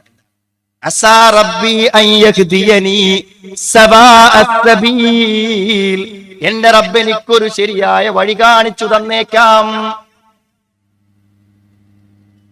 കടല് മുന്നിൽ കണ്ട് ഫിറോന്റെ സൈന്യത്തെയും കണ്ടപ്പോഴും ഇനി രക്ഷയില്ലാന്നല്ലോ പറഞ്ഞു. ഇന്ന റബ്ബി സയഹ്ദീൻ, എന്റെ റബ്ബ് എനിക്കൊരു വഴിയുണ്ടാക്കും. സഹോദരങ്ങളെ, ഈമാനുള്ളവരാണോ നമ്മൾ? വിശ്വാസമുള്ളവരാണോ നമ്മൾ? നിങ്ങൾക്ക് എന്തു പ്രതിസന്ധിയാണുള്ളത്? ഇന്നലെ പാതിരാവിൽ നിങ്ങൾ എന്താണ് കരഞ്ഞ അള്ളാഹുവോട് പറഞ്ഞത്? കഴിഞ്ഞ റമദാനിന്റെ 30 രാപ്പകലുകളിൽ പ്രാർത്ഥിക്കാൻ അവസരം കിട്ടിയപ്പോഴെല്ലാം എന്തൊരു പ്രതിസന്ധിയെ കുറിച്ചാണ് നിങ്ങൾ കണ്ണീരോട് റബ്ബിനോട് പറഞ്ഞത്? ആ പ്രശ്നത്തിനൊരു പരിഹാരം റബ്ബുണ്ടാക്കുമെന്ന് മനസ്സിലുറച്ച് വിശ്വസിക്കൂ. എന്നിട്ട് റബ്ബിനോട് പറയൂ, വഖാല റബ്ബുകും ഉദൂനി അസ്തജിബ് ലക്കും ഇന്നല്ലദീന യസ്തക്ബിറൂന അൻ ഇബാദത്തി സയദ്ഖുലൂന ജഹന്നമ ദാഖിരീൻ. നിങ്ങളുടെ റബ്ബ് നിങ്ങളോട് പറയുന്നുണ്ട്, എന്നോട് വിളിച്ച് പ്രാർത്ഥിക്കൂ, ഞാൻ നിങ്ങൾക്ക് ഉത്തരം തരാം. وَإِذَا سَأَلَكَ عِبَادِي عَنِّي فَإِنِّي قَرِيبٌ أُجِيبُ دَعْوَةَ الدَّاعِ إِذَا دَعَانِ فَلْيَسْتَجِيبُوا لِي وَلْيُؤْمِنُوا بِي لَعَلَّهُمْ يَرْشُدُونَ. എന്റെ അടിമകൾ എന്നെ കുറിച്ച് നിന്നോട് ചോദിച്ചാൽ ഞാൻ അടുത്തുണ്ടെന്ന് പറയണം. അവർ ചോദിച്ചു കൊള്ളട്ടെ, അവർ പ്രാർത്ഥിച്ചു കൊള്ളട്ടെ, ഞാൻ ഉത്തരം കൊടുക്കുമെന്ന് പറയണം. വിശ്വാസിക്കണം. ദീനോടുള്ള പ്രയോജനം ഞാൻ പറഞ്ഞു സുഹൃത്തുക്കൾ. അള്ളാഹുവിലുള്ള വിശ്വാസം ശരിക്കും ഉള്ളിലുണ്ടെങ്കിൽ ഈ ജീവിതത്തിൽ പിടിച്ചു നിൽക്കാൻ മറ്റെന്താണ് നമുക്ക് ആവശ്യം? നിങ്ങൾ എവിടെ നോക്കിക്കോളി, ദീനില്ലാത്തതിന്റെ കുഴപ്പമല്ലാതെ മറ്റൊരു കുഴപ്പവും നമ്മുടെ ജീവിതത്തിലില്ല.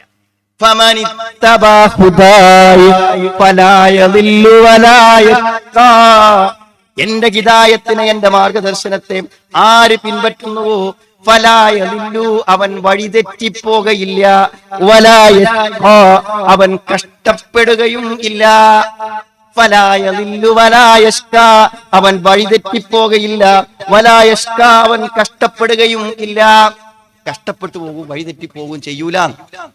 അള്ളാന്റെ ദീനിന്ന് എവിടെയാണ് നമ്മൾ വഴിതെറ്റിപ്പോകുന്നത് നമ്മൾ ആലോചിക്കണം സുഹൃത്തുക്കളെ. നല്ല പേടിക്കണം. ഞാൻ ചിന്തിക്കണം എന്താ വെച്ചാൽ നമ്മളൊക്കെ ഇപ്പൊ നന്നായി, ഇനിയിപ്പോ എന്താ നന്നാകാൻ ബാക്കി എന്ന ആൾക്കാർ പറയും.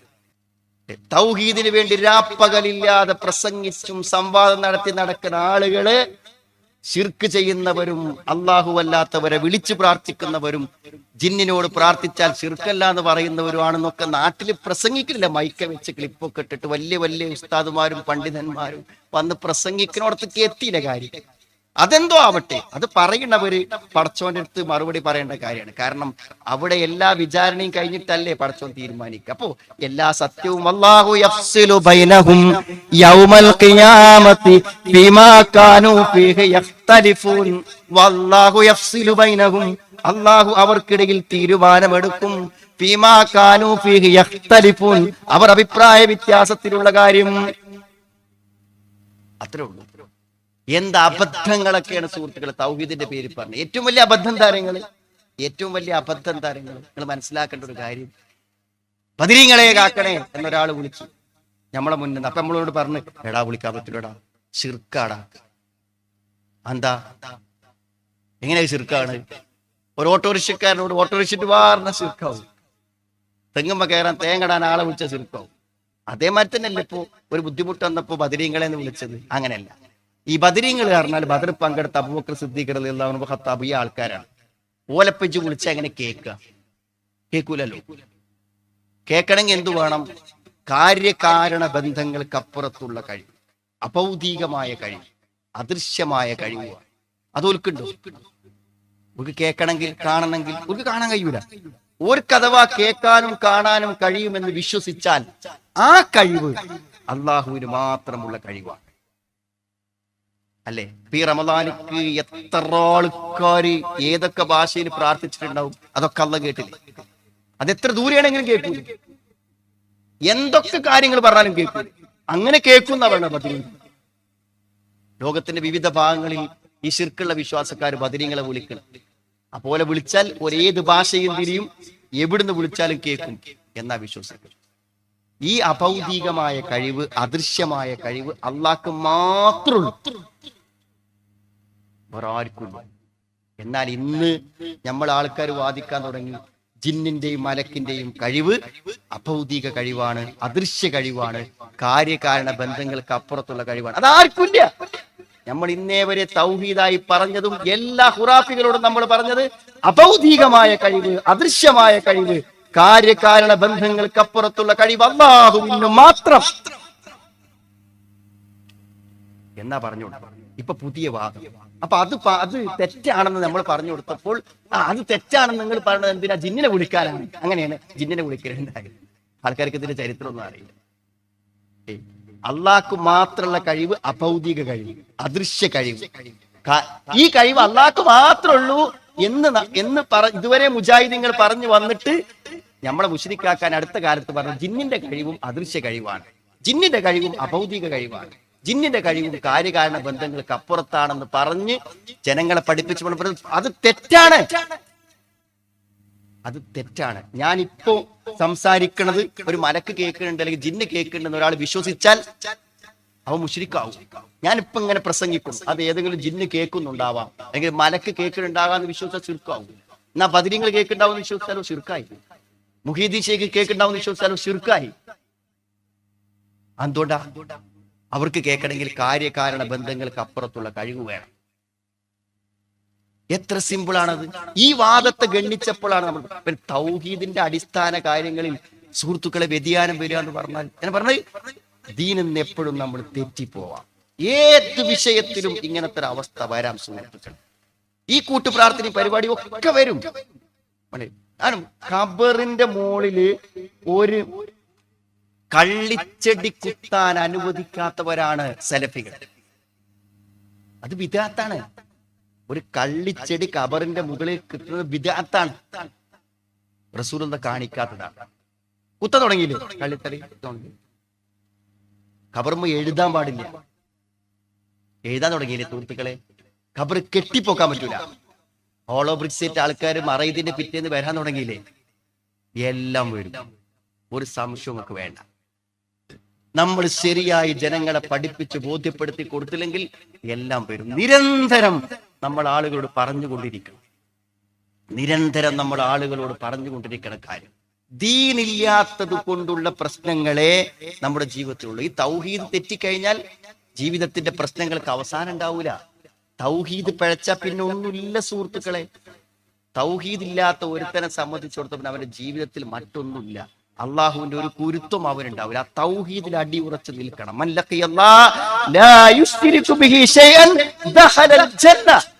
ശിർക്കില്ലാതെ അള്ളാഹുവിനെ കണ്ടുമുട്ടിയാൽ സ്വർഗത്തിൽ പ്രവേശിക്കും.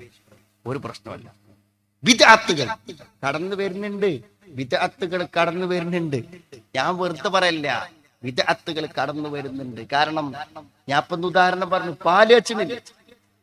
നമ്മുടെ നാട്ടിൽ വന്നില്ലേ സുഹൃത്തുക്കളെ, വീട് കൂടിയിരിക്കണ സമയത്ത് പാല് വെച്ചിട്ടില്ലേ? എന്താ പാല് വെച്ചാൽ പൂജയാണത്. പൂജ നടത്തി വീട് കുടിയിരിക്കുന്നവണ്ട്. എന്ത് പൂജ? കുറ്റൂസ് എന്നാ പറയാ. കുറ്റൂസം കഴിക്കാൻ. ഈ കുറ്റൂസം എന്ന് പറഞ്ഞാൽ എന്താ? ഹൗസ് വാമിങ്ങിന് പറയുന്ന കുറ്റൂസൻ. എന്താ കുറ്റൂസം? കുറ്റി എന്ന് പറഞ്ഞൊരു ശൈത്താനാണ്. ആ ശൈത്താനെ പ്രസാദിപ്പിച്ചില്ലെങ്കിൽ വീട്ടിൽ ബുദ്ധിമുട്ടുകൾ വന്നുകൊണ്ടിരിക്കുന്ന. അതുകൊണ്ട് അതിനുള്ള പരിപാടിയാണ് പാല് തിളപ്പിച്ച് ചിന്തുക. അപ്പൊ നമ്മൾ എന്തിനാണ് ഈ മറ്റു മതസ്ഥരുടെ ആചാരം നമ്മൾ ചെയ്യണമെന്ന് ചോദിച്ചാൽ അതിന് മറുപടി എന്താ പറയാ? ഏതായാലും ചായാച്ചണ്ടേ, നമുക്ക് പാല് ആണ് തിളപ്പിക്കുക എന്നാ പറയാം. കാരണം ഇത് ചെയ്താലേ മനസ്സമാധാനം, മനസ്സന്തോഷം കിട്ടും. എല്ലാറ്റിനും ഉണ്ടത്. ഞാൻ പറയും, ഇപ്പൊ നിങ്ങളിപ്പോ ഒരു പെരിന്തൽമണ്ണത്തെ ഏതെങ്കിലും ഒരു പ്രസവമുള്ള ഒരു ആശുപത്രി പോയി നോക്കൂ. നിങ്ങൾ അതിന്റെ മുന്നിലുള്ള ഒരു കടയിൽ ചെന്നാൽ അവിടെ കുട്ടിയൊക്കെയുള്ള കറുത്ത കുപ്പായ ഉണ്ടാവും.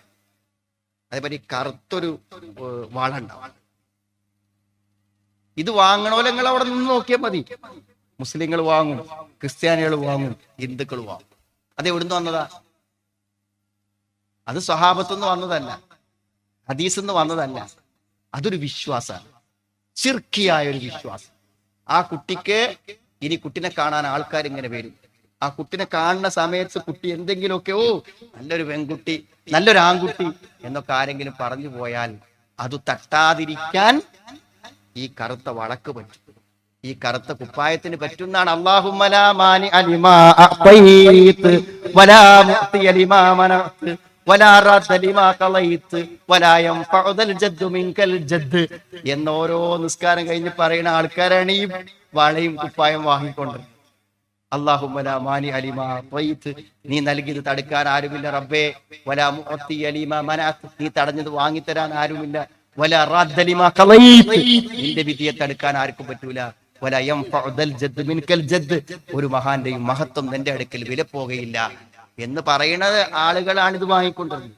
എല്ലാറ്റിക്കും പേരും സുഹൃത്തുക്കൾ, ഞാൻ പറഞ്ഞ ദീനിലുള്ള മാറ്റം കൊണ്ട് മാത്രം നിങ്ങൾക്ക് നല്ലൊരു കുടുംബ ജീവിതം സന്തോഷത്തോടു കൂടി ഒരു വീട്ടിൽ കഴിഞ്ഞുകൂടണം. നമുക്ക് എന്ത് വേണം? ദീന് വേണം എന്നാ പറയാം. ദീനില്ലാതെ പറ്റൂല. ഇന്നിപ്പോ അതാ 10 പെൺകുട്ടികൾ പുതിയണ്ണായി ആ വീട്ടിക്ക് കയറി ചെല്ലാണ്. അപ്പൊ ഇന്ന് നമ്മൾ നടത്തി നിക്കാഹ്. ഞാൻ അതിന്റെ രക്ഷിതാക്കളൊക്കെ ഉണ്ട്. പുതിയണ്ണകളൊക്കെ ഒന്നാമത്തെ മുന്നത്തെ ചെയറിൽ എല്ലാവരും ഇരിക്കണു. പുതിയാപ്പിളാരൊക്കെ സ്റ്റേജിൽ ഇരിക്കണു. എല്ലാവരും വാപ്പാരും ഉമ്മാരും എല്ലാവരും ഉണ്ട്.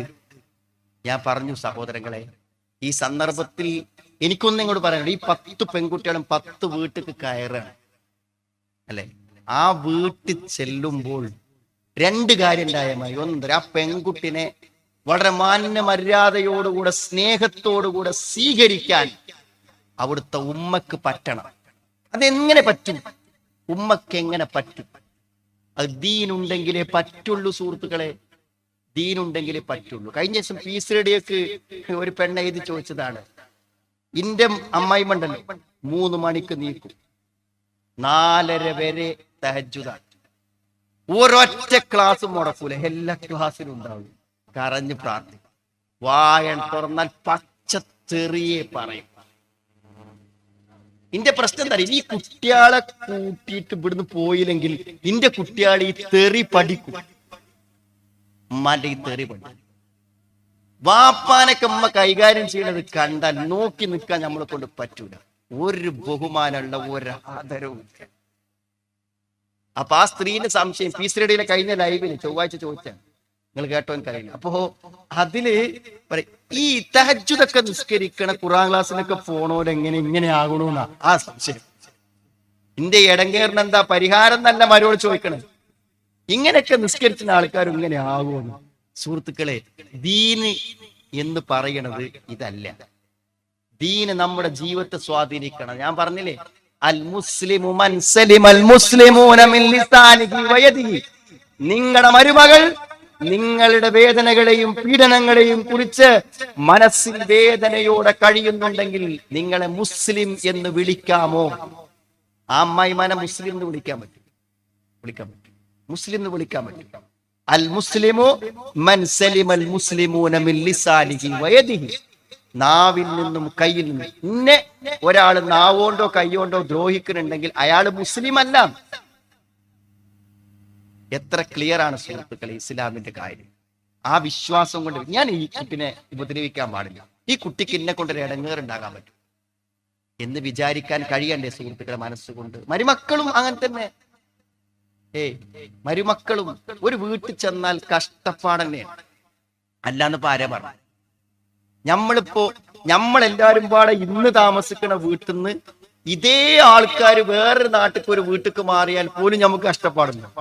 ആ സമയത്ത് വേറെ ആൾക്കാർ താമസിക്കുന്ന വീട്ടിലേക്ക് നമ്മൾ കയറി ചെല്ലുമ്പോൾ എത്ര ബുദ്ധിമുട്ടുണ്ടാവും.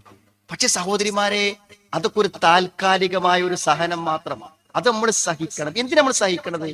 ജീവിതത്തിൽ ഒരു മനുഷ്യൻ, ഒരു പെൺകുട്ടിക്ക് ഏറ്റവും അനിവാര്യമായ ഒന്ന് സ്നേഹത്തോടുകൂടെ തന്നെ പരിചരിക്കുന്ന ഒരു ഭർത്താവാണ്. അതുണ്ടെങ്കിൽ ഈ ദുനിയാവിലെ എല്ലാ ആവശ്യവും നിറവേറ്റപ്പെട്ടു. നിങ്ങളെ ആത്മാർത്ഥമായി സംരക്ഷിക്കുന്ന നിങ്ങളുടെ വാപ്പയും നിങ്ങളുടെ ഉമ്മയും നിങ്ങളെ നോക്കിയതുപോലെ സ്നേഹത്തോടെ നിങ്ങളുടെ ആവശ്യങ്ങൾ നിറവേറ്റിത്തരാനും നിങ്ങളുടെ സങ്കടങ്ങൾ കൂടെ നിൽക്കാനും പറ്റുന്ന ഒരു ഭർത്താവുണ്ടോ? അതിനപ്പുറം ഈ ദുനിയാവിൽ മറ്റൊന്നും ഒരാൾക്ക് ലഭിക്കാനില്ല. തിരിച്ചങ്ങനെ തന്നെയാണ്. കാറുണ്ടോ, കൊട്ടാരുണ്ടോ, ജോലിയുണ്ടോ എന്നല്ല. ഒരു ഭാര്യ ഉണ്ടായാൽ അൽ മർഅത്തു സ്വാലിഹ, ഒരു നല്ല ഭാര്യ ഉണ്ടായാൽ ഒരാണിന് മറ്റൊന്നും വേണ്ട. ഒരു നല്ല ഭാര്യ എന്ത് കാര്യത്തിലും അവന്റെ കൂടെ നിൽക്കുന്ന, ധൈര്യം നൽകുന്ന, അവന് വേണ്ടി പ്രാർത്ഥിക്കുന്ന, അവൻ അനുസരിക്കുന്ന, ബഹുമാനിക്കുന്ന, ആദരിക്കുന്ന, നന്ദിയുള്ള ഒരു പെണ്ണുണ്ടോ ജീവിതം നേടി. അദ്ദുനിയാ കുല്ലുഹാ മതാ. ഈ ദുനിയാവിലെല്ലാം നമുക്ക് അനുഭവിക്കാനുള്ളതാണ്. വെള്ളത്തിന് അനുഭവമില്ലേ? ഭക്ഷണത്തിന് അനുഭവമില്ലേ? പഴങ്ങൾക്ക് അനുഭവമില്ലേ? ചൂടത്തടിക്കുന്ന ഒരു ഇളം കാറ്റിന് അനുഭവമില്ലേ? പക്ഷേ ഈ ലോകത്ത് നാം അനുഭവിക്കുന്ന ഏറ്റവും വലിയ സുഖം ആ പുഞ്ചിരിച്ചനുസരണയോടുകൂടെ നമുക്ക് കാവൽ നിൽക്കുന്ന, നമ്മളെ സ്നേഹിക്കുന്ന പ്രിയതമയാണ് അൽ മർഅത്തു സ്വാലിഹ, ഏറ്റവും വലിയ സമ്പാദ്യം. അപ്പോ അവിടെ നല്ലൊരു ദീനുള്ള പെണ്ണ്, ദീനല്ലേ വേണ്ടത് സുഹൃത്തുക്കളെ? ദീനുള്ള ഒരു ഭർത്താവ്, അതാണ് ആവശ്യം. അതെ, ജീവിക്കുമ്പോ പലർക്കും ഇതിന്റെ വില അറിയില്ല. അത് നമുക്കൊക്കെ ഉള്ള പ്രശ്നം. ജീവിക്കുമ്പോ ഞാൻ പറയുന്നു, ഇപ്പൊ നിങ്ങളുടെ കേട്ടിട്ടുണ്ട്, ആൾക്കാരതൊക്കെ ക്ലിപ്പാക്കി വിടുന്നോണ്ട് എല്ലാരും കേറി. അപ്പോ എന്നോട് എന്റെ സുഹൃത്തുമാർ എപ്പോഴും വന്നിട്ട്, ഇപ്പി നല്ലോണം അല്ലപ്പ, എന്തപ്പ നമ്മള് മക്കള് കാട്ടുക, എന്നും കച്ചറയാണ്, എന്നും പ്രശ്നമാണ്. അങ്ങനെ കുറച്ച് കഴിഞ്ഞ് വാപ്പ മരിച്ചു കഴിഞ്ഞതിന് ശേഷം അവൻ പറയാ, എന്തപ്പ കാട്ടുക, ഉമ്മാക്ക് സങ്കടം സഹിക്കണില്ല. വാപ്പ മരിച്ചിട്ട് ഇപ്പൊ 3 മാസമായി. ഇപ്പോഴും ഉമ്മ ഇങ്ങനെ ഇടക്കാണ് പൊട്ടിക്കരയും, ഇടക്കണ്ട് ഉറക്കം കിട്ടൂല. അപ്പൊ ഇവനോട് ചോദിക്കണ ചോദ്യം, അപ്പൊ ഞാൻ എന്നോട് ചോദിച്ചു, എന്തടാ ജീവിക്കണ കാലത്ത് ഇത്രമാത്രം തമ്മിൽ പോരടിച്ച് നിന്നിരുന്ന വാപ്പ മരിച്ചാൽ ഉമ്മക്ക് സമാധാനാകല്ലേ ചെയ്യ?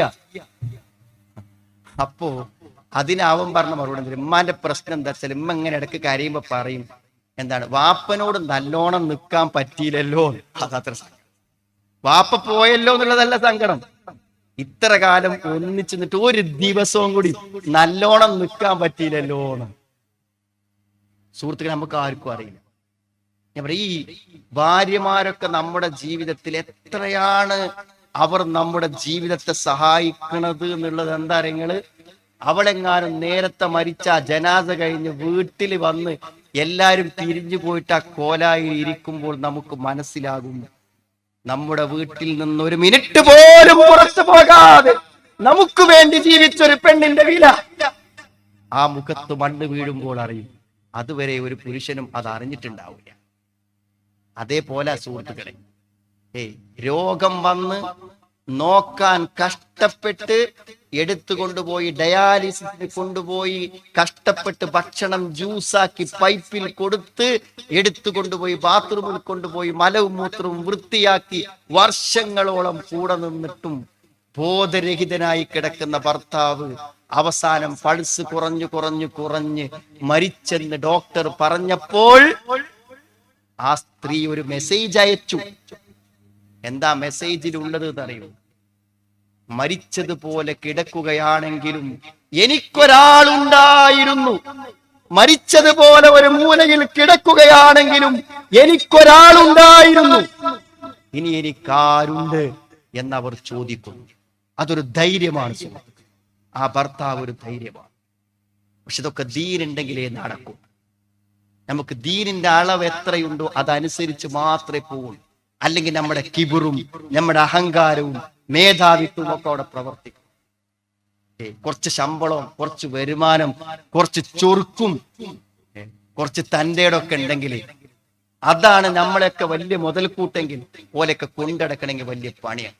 പടച്ചോനപ്പെടുന്നതിന്റെ ഭർത്താവാണ്, മൂപ്പരുടെ ഒരു തൃപ്തി പരലോകത്തേക്ക് എനിക്ക് ആവശ്യമാണ് എന്ന് ബോധമുള്ള ഒരു സ്ത്രീ എത്ര വലിയ ഡോക്ടറാണെങ്കിലും എത്ര വലിയ കലക്ടർ ആണെങ്കിലും ഭർത്താവിന് മുന്നിൽ അവൾ നല്ലൊരു ഭാര്യയായിരിക്കും. ഇനി എന്ത് തിരക്കും എന്ത് ബുദ്ധിമുട്ടും എനിക്കുണ്ടെങ്കിലും ഇവളുടെ അമാനത്തായി വാപ്പാന്റെ കൈ പിടിച്ച് ഞാൻ ഏറ്റുവാങ്ങിയതാണ്. അതുകൊണ്ട് നാളെ പരലോകത്ത് വല്ലദേനഹും ലിഅമാനാതിഹിം വഅഹ്ദിഹിം റാഊൻ, അത് ഈ അമാനത്ത് ഞാൻ പടച്ചവനോട് നാളെ പറയേണ്ടി വരും എന്ന് ആലോചിക്കുന്ന ഒരു ഭർത്താവ്. ഒരു സുഹൃത്തുക്കളെ, ഭാര്യന്റെ നമ്പർ ഉണ്ടോന്ന് ഇങ്ങനെ നോക്കും ഫോണിൽ. ഓള് വിളിച്ചിട്ടുണ്ടോ, എന്തെങ്കിലും കാര്യത്തിന് വിളിച്ചോ? വീട്ടിൽ നിന്ന് പോയാൽ ഭാര്യയുടെ നമ്പറിന് വേറെ കാൾ ട്യൂണാണ്. ഓളെ വിളി കാണാതെ പോകാൻ പറ്റില്ല. ആര് ഫോൺ വിളിച്ചാലും കണ്ടില്ലെങ്കിലും അവളുടെ വിളി കാണാതെ പോകാൻ പറ്റില്ല. കാരണം അവൾക്ക് എന്ത് പ്രശ്നമുണ്ടെങ്കിലും ഞാനാണ് പരിഹരിക്കേണ്ടത്. ഈ ബോധമുണ്ടാകണം. മക്കൾ നന്നാകണോ, ദീന് വേണം. സുഹൃത്തുക്കൾ, നിങ്ങൾ ഒരു പ്രതീക്ഷയും വെക്കണ്ടോ. നിങ്ങൾ മക്കൾക്ക് എന്ത് സൗകര്യങ്ങൾ നിങ്ങൾ ചെയ്തു കൊടുത്താലും അവർക്ക് ദീന് കൊടുത്തിട്ടില്ലെങ്കിൽ നിങ്ങളെ മക്കളെ നിങ്ങൾക്ക് കിട്ടൂല. നിങ്ങൾ എഴുതി വെച്ചോ. ആ സങ്കടങ്ങളാണ് ഇന്ന് നിരന്തരമായി നമ്മൾ കേട്ടുകൊണ്ടിരിക്കുന്നത്. ആ പരാതികളും ബുദ്ധിമുട്ടുകളാണ് മക്കളെ കാര്യത്തിൽ. ദീന് കൊണ്ട് മാത്രമേ പറ്റൂ. മനസ്സിലായി? ദീനില്ലെങ്കിൽ ഒന്നും നടക്കൂല. എത്ര പെൺകുട്ടികളാണ് നിങ്ങളെ വിവാഹം വേണ്ട പറഞ്ഞു നിൽക്കുന്നത്. എന്താ വിവാഹം വേണ്ടെന്ന് പറഞ്ഞു? വിവാഹം വേണമെന്ന് അവരെ ബോധ്യപ്പെടുത്തണമെങ്കിൽ ദീനുകൊണ്ട് മാത്രമേ പറ്റൂ. വേറെ ഒന്നുകൊണ്ട് പറ്റൂ. ദുനിയാവിന്റെ ആൾക്കാർ കല്യാണം മണികൾ വെക്കേണ്ട, നിങ്ങൾ എന്തിനാ അവളെ നിർബന്ധിക്കുന്നേ ചോദിക്കൂ. ദീനിന് മാത്രമേ ഒരു വിവാഹത്തിന്റെ അനിവാര്യത പറഞ്ഞു കൊടുക്കാൻ പറ്റൂ. അപ്പൊ നിങ്ങളെ കുട്ടികൾക്ക് അത് പറഞ്ഞു കൊടുക്കാൻ പറ്റണം. ഒരു 10-60 കുട്ടികളുടെ ഒരു ക്യാമ്പ് ഉണ്ടായിരുന്നു കഴിഞ്ഞ ദിവസം ഒരു 3 ദിവസത്തെ ക്യാമ്പ്. അപ്പൊ അതിൽ ഞാൻ പങ്കെടുത്തപ്പോൾ കുറെ 60ഓളം പെൺകുട്ടികളാണ്. 60ഓളം പെൺകുട്ടികൾ. ആ പെൺകുട്ടികളോടൊക്കെ ഞാൻ ചോദിച്ചപ്പോ എല്ലാവർക്കും വേണ്ട ഒരു കാര്യം ജോലി മാത്രമാണ്. ഞാൻ വിചാരിച്ചു കല്യാണം എല്ലാവർക്കും വേണമെന്ന് എല്ലാവരും പറയുന്നു. എല്ലാവർക്കും കല്യാണം വേണ്ട, എല്ലാവർക്കും വേണ്ട. 60 പെൺകുട്ടികൾക്കും വേണ്ട ഒരു കാര്യം എന്തുള്ളൂ പറയുന്നത്? ജോലി.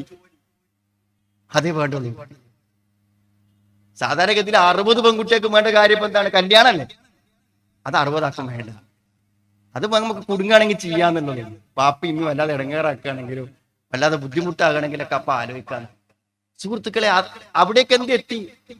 അത് ദുനിയാവിന്റെ കാര്യങ്ങളുമായി ബന്ധപ്പെട്ട് ബോധ്യപ്പെടുമ്പോൾ ഒരിക്കലും വിവാഹം ബോധ്യപ്പെടില്ല.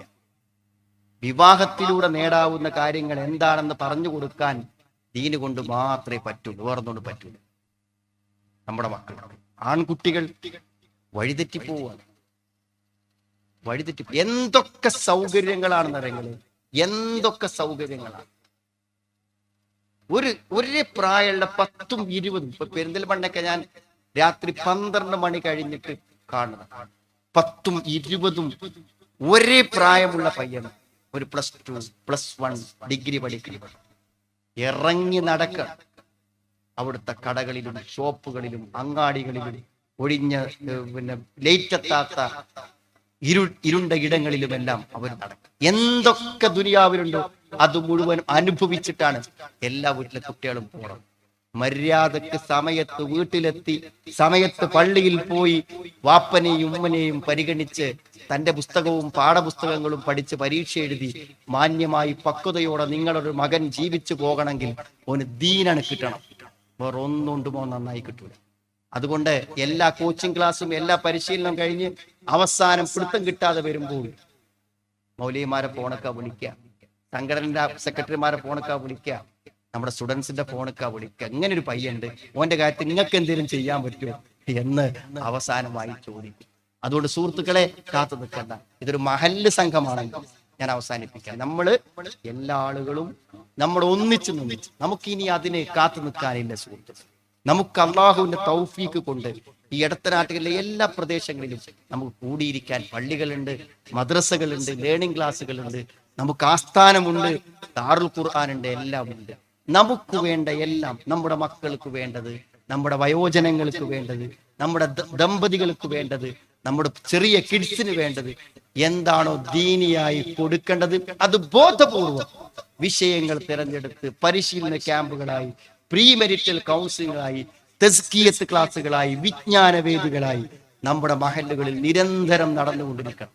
ആ നിരന്തരം നടക്കുന്നത് ഒന്നോ രണ്ടോ സംഘാടകരിൽ പരിമിതമാകാൻ പറ്റില്ല. നിങ്ങളെല്ലാം അതിൽ ഭാഗമാക്കണം. ഒരു 10 രൂപ കൊണ്ടെങ്കിലും അതിൽ നമ്മൾ എന്ത് ചെയ്യണം? പങ്കാളിയാകണം. ഒരു നല്ല വാക്കുകൊണ്ടെങ്കിലും പങ്കാളിയാകണം. അല്ലെങ്കിൽ അതിന്റെ ഒരു പോസ്റ്റർ മറ്റൊരാൾക്ക് ഷെയർ ചെയ്തിട്ടെങ്കിലും പങ്കാളികളാകണം.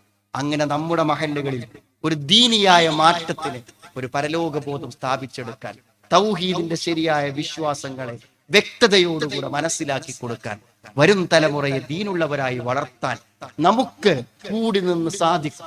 വിസ്ഡം ഇസ്ലാമിക് ഓർഗനൈസേഷൻ ആ നിലക്കു തന്നെയാണ് അതിന്റെ ഓരോ പ്രോഗ്രാമുകളും ഓരോ പരിപാടികളും ആസൂത്രണം ചെയ്തുകൊണ്ടിരിക്കുന്നത്. ആളുകളുടെ പബ്ലിസിറ്റി കിട്ടാനോ അംഗീകാരം കിട്ടാനോ ഒന്നല്ല. എല്ലാവരും അവരെ ഓരോരുത്തരും അധ്യാപക സമ്മേളനം നടത്തിയില്ലേ, നമ്മൾ പ്രോഫ്കോൺ നടത്തിയില്ലേ, നമ്മുടെ സുഹൃത്തുക്കളെ, പെൺകുട്ടികൾക്കുള്ള പ്രീ മെരിറ്റൽ കൗൺസിൽ ക്ലാസ്സുകൾ നമ്മൾ നടത്തിയില്ലേ, എല്ലാം ഉദ്യോഗസ്ഥന്മാർക്കുള്ളത്, ഡോക്ടർമാർക്ക് വേണ്ടി നമ്മൾ അവർക്ക് പ്രത്യേകമായ ഒരു ക്യാമ്പ് നടത്തിയില്ലേ, അങ്ങനെ എല്ലാം ആളുകൾക്കെല്ലാം ദീൻ എത്തിച്ചു കൊടുക്കണം. അതുകൊണ്ട് നമ്മളെല്ലാവരും അതിൽ നമ്മളെ കൊണ്ട് കഴിയുന്നത് പോലെ പങ്കാളികളാവുക. ഇൻഷാ അല്ലാഹ് വെടത്തനാട്ടുകളുടെ എല്ലാ മഹല്ലുകളിലും ഈ മഹല്ല് സമ്മേളനങ്ങൾ തുടരും. അതിന്റെ സംഘാടകരാവാൻ ഈ മഹല്ലിൽ പെടാത്ത ആളുകളും ഒരു പക്ഷേ ഇവിടെ ഉണ്ടാവും. നിങ്ങളുടെ മഹല്ലിലും ഗംഭീരമായി മുഴുവൻ മെമ്പർമാരെയും വീടുകാരെയും മുഴുവൻ സംഘടനയോ പ്രസ്ഥാനമോ വിഭാഗീയതയോ ഒന്നും നോക്കാതെ കല്യാണത്തിന് വിളിക്കണമാര് വീട്ടിൽ പോയി വിളിച്ച് കൊണ്ടുവന്ന് നമ്മൾ എന്ത് ചെയ്യണം? ഈ മഹല്ല് സമ്മേളനങ്ങൾ വലിയ സമ്മേളനങ്ങളായി അവർക്ക് എത്തിക്കേണ്ട കാര്യങ്ങൾ എത്തിച്ചു കൊടുക്കാൻ നമ്മൾ പരിശ്രമിക്കണം എന്ന് മാത്രമാണ് ആവശ്യപ്പെടാൻ. അള്ളാഹു ദീനിന്റെ രംഗത്ത് അടിയുറച്ചു നിൽക്കുവാനും ദീനിനെ ആത്മാർത്ഥമായി പ്രബോധനം ചെയ്യുന്ന പ്രബോധകന്മാരായി ദീനിന്റെ രംഗത്ത് സമയവും സന്ദർഭവും പണവും ചിലവഴിക്കുവാനുമുള്ള സന്മനസ് അള്ളാഹു നമുക്ക് പ്രദാനം ചെയ്യുമാറാവട്ടെ. നാം ചെയ്ത നന്മകളെ, പുണ്യങ്ങളെ, കഴിഞ്ഞ റമളാനിലെ നോമ്പുകളെ, പ്രാർത്ഥനകളെ, ഇസ്തിഗ്ഫാറുകളെ അള്ളാഹു പൂർണ്ണ പ്രതിഫലത്തോടെ നമ്മൾ സ്വീകരിക്കുമാറാവട്ടെ. റബ്ബന ആതിന ഫിദ് ദുനിയ ഹസന വഫിൽ ആഖിറതി ഹസന വഖിനാ അദാബന്നാർ വൽഹംദുലില്ലാഹി റബ്ബിൽ ആലമീൻ. അല്ലാഹുമ്മ സ്വല്ലി അലാ